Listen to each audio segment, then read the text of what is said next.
et qu'on parle de la Bible, je vais aujourd'hui t'envoyer à comprendre certains éléments de la spiritualité africaine que la Bible condamne. Et je vais t'envoyer aussi à comprendre aussi que la Bible n'a pas appris non plus la spiritualité à l'Afrique. Et quand je parle de spiritualité, je ne parle pas de côté obscur. Je parle du Dieu même que nous prions, qu'on a nommé le Dieu d'Abraham. Le Dieu d'Abraham n'a pas été connu en Afrique par l'arrivée des colons. Pour ceux qui ne savent pas. C'est pourquoi je vais parler de l'essence de la spiritualité africaine. Amen. On peut commencer à parler. On peut commencer à parler. Quand on prend le temps de remarquer, on comprend que la culture, sinon les modes de fonctionnement en termes de spiritualité des Africains, collaient un peu plus avec les pratiques des Juifs. Les Africains fonctionnent beaucoup avec des autels. Qui c'est ça? Des autels de sacrifices et tout ce qui va avec. Et quand tu prends le temps de remarquer dans la Bible, les Juifs aussi fonctionnaient beaucoup plus avec aussi ce genre de choses. Amen. Les Africains croyaient en la purification par les animaux. Donc, dans nos cultures, dans notre tradition, on a vu des personnes chercher à être purifiées par le sang d'un animal plutôt. Donc, ça veut dire que Dieu n'a jamais, l'Africain n'a pas eu besoin que quelqu'un vienne lui dire que pour le pardon des péchés, il faut une effusion de sang. C'est une règle que les Africains savaient déjà. Parce que nous savions déjà que pour expier les fautes, il fallait le sang. Donc la sacrificature était aussi africaine. Et je vais te démontrer aujourd'hui que la sacrificature est partie de l'Afrique vers l'Asie. Allons-y étape par étape. Donc nous sommes d'accord que la purification par les animaux est une chose qui est biblique. Maintenant le problème c'est de savoir, est-ce qu'en tant que chrétien, on doit continuer à faire des sacrifices d'animaux pour se purifier? Voilà le problème. N'est-ce pas? Et la réponse c'est non. Parce que la Bible nous dit que le sang des bêtes servait à couvrir le péché, mais le sang de Jésus est le seul sang qui a été efficace pour éradiquer le péché. Pas pour le couvrir, mais pour l'effacer. Donc nous n'avons plus besoin en tant qu'Africains de tuer des animaux pour avoir purification de nos fautes. Donc ce culte africain, à cause de l'avènement de Jésus, nous devons mettre ça à côté. Je parle à quelqu'un. Il est question de situer qu'est-ce qu'un chrétien peut faire en tant qu'Africain et qu'est-ce qu'il ne peut pas faire en tant qu'Africain. Il y a une autre chose en laquelle la Bible croit et en laquelle les Africains aussi croient. La vie après la mort. Les Juifs aussi croyaient en la vie après la mort. Nous, dans notre tradition, on appelle ça les revenants. C'est ça ou pas? C'est ça ou pas? Mais dans la Bible, ça a existé. Dans la Bible, ça a existé. La vie après la mort a existé dans la Bible. Et d'ailleurs même, il y avait les pharisiens, il y avait les sadduciens, et il y avait un groupe parmi eux qui ne croyaient pas en la résurrection des morts. Il y avait un autre groupe qui croyait aussi en la résurrection des morts. Donc, dans la Bible, les gens ont cru dans la résurrection des morts, en la vie après la mort. Et les Africains aussi croyaient aussi en cela. Amen. Ce que moi je sais avec le Saint-Esprit, c'est que quand quelqu'un quitte la terre, il va dans un endroit qu'on appelle le séjour des morts. Le séjour des morts a une porte. Et Dieu nous a interdit de communiquer avec les morts. Alors, vous allez comprendre avec moi que s'il y a une nuance entre ce que les Africains font et ce que la Bible nous demande de faire, c'est que les Africains, ils invoquent les morts, leurs ancêtres, mais la Bible invoque le Dieu des ancêtres. Parce que d'autres panafricanistes disent, vous appelez le Dieu d'Abraham, d'Isaac, ce sont les ancêtres de quelqu'un d'autre. Ce n'est pas Abraham on appelle. C'est différent de toi qui appelle Nana à boire d'eux. Qui comprend de quoi je parle? C'est différent de toi qui prends la boisson pour réveiller Abraham beaucoup.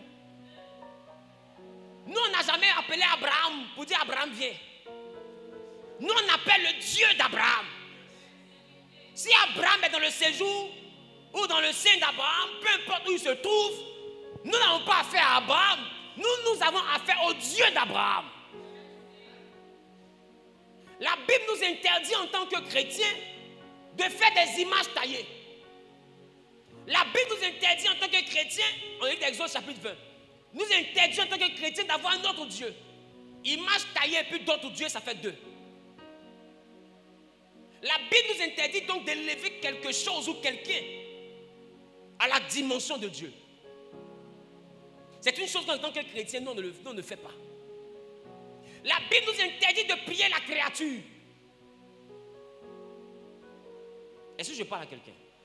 Or, en Afrique, on a tendance à aller parler à l'eau.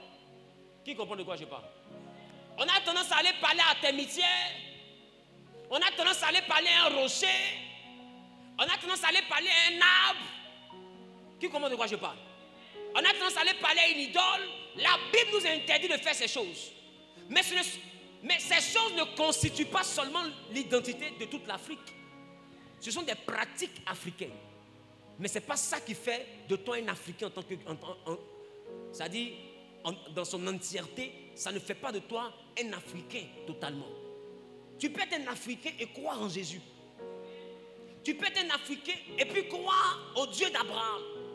Et je vais vous démontrer dans la Bible que ce que vous appelez même le Dieu d'Abraham a toujours résidé en Afrique. Si le Dieu d'Abraham a un continent, c'est le continent africain. Soyez choqués, puis on va avancer. Écoutez, vous ne vous êtes jamais posé la question de savoir les blancs qui sont d'accord que le monde a commencé quelque part. Pourquoi les mêmes blancs sont d'accord que l'Afrique est le berceau? Ça veut dire qu'eux-mêmes ils sont d'accord sans vous le dire que Genèse était en Afrique. Donc s'il y a une chose que les gens doivent comprendre, les autres ne nous ont pas montré Dieu.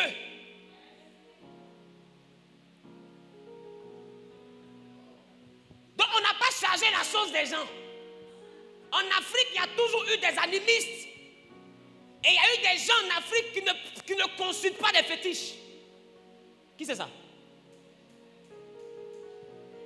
Nous avons connu, je ne dis pas forcément que ce sont des exemples à suivre, mais nous avons connu en Afrique un courant prophétique de personnes qui arrivaient dans les villages et qui déterraient les fétiches et qui dévoilaient les sorciers. Et quand eux ils arrivent, tu peux trouver bouteille où il y a cadenas dedans. Les gens sortent pour faire sortir. Ils prennent pour faire sortir, pour se confesser. Et ils brûlent tout et les gens partaient de village en village pour faire ça. Qui c'est ça? Il y a eu ce courant-là africain pour détruire les œuvres des ténèbres sur le continent. La chose que nous ne maîtrisons pas, c'est avec quel esprit ces gens sont fonctionnés. Est-ce que je parle à quelqu'un? Avec quel esprit ces gens sont fonctionnés? Mais la Bible dit que le Fils de l'homme est paru pour faire quoi? Il est paru pour détruire les œuvres des ténèbres. Marc le chapitre 9, verset 38. La Bible dit, Jean lui dit, Maître, nous avons vu un homme qui chasse des démons en ton nom et nous l'en avons empêché parce qu'il ne nous suit pas. Le verset 39. Le verset 39 nous dit, ne l'empêchez pas, répondit Jésus, car il n'est personne qui, faisant un miracle en mon nom, puisse aussitôt parler mal de moi. Qui n'est pas contre nous est pour nous. Il y a des gens dans la Bible qui ont donc chassé les ténèbres avec le nom de Jésus, mais qui n'étaient pas parmi les disciples. Mais Jésus dit, si nous chassons les ténèbres, qu'eux ils chassent les ténèbres, même s'ils ne sont pas au milieu de nous, ils sont pour nous. Jésus n'a pas dit que c'est le Saint-Esprit qui les utilise.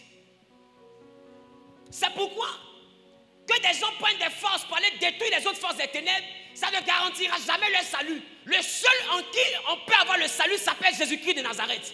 Donc peu importe la puissance avec laquelle ils ont dépouillé les villages de certains fétiches, s'ils n'ont pas Jésus qu'ils meurent, ils s'en vont en enfer. Est-ce que je parle à quelqu'un? Aussi positif que soit ce qu'ils sont en train de faire. Dis avec moi, je me limite au Saint-Esprit. Dis avec moi, je me limite au Saint-Esprit. Dis, je me limite au Saint-Esprit.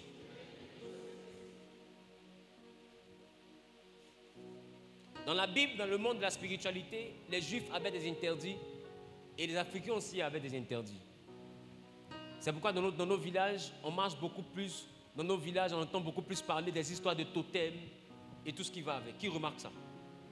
Donc ça veut dire qu'il y a certaines similitudes.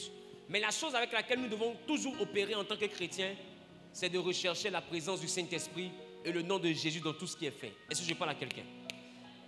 Parce que beaucoup peuvent prendre le nom de Jésus, mais sans le Saint-Esprit.